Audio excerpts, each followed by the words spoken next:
दहिया सकोरा फेंको आग के गोला, ये गर्मी में दहिया सकोरा फेंको आग के गोला।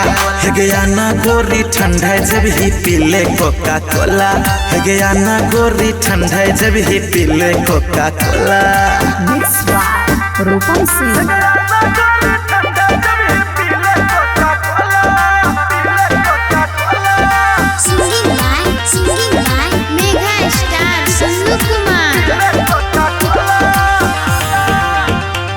गर्मी से खराब भागेलो गोरी के तोहर ब्यूटी, या कोको कोला परसा एगो पीले ना फ्रूटी।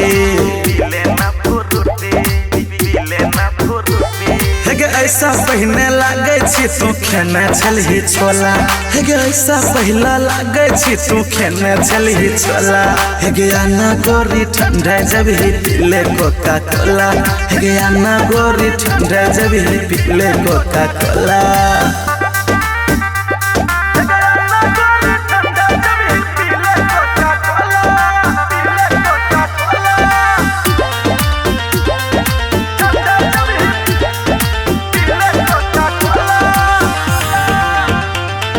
एक बेर लाले मुँह में बोतल रखने चली फ्रीज में, पीबी ही तो ठंडा बुझे तो तोरोगे समीज में।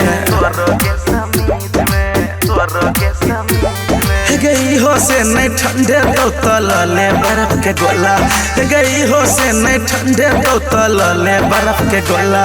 गया ना गोरी ठंडा जब ही पीले कोका कोला, गया ना गोरी ठंडा जब ही पीले कोका कोला।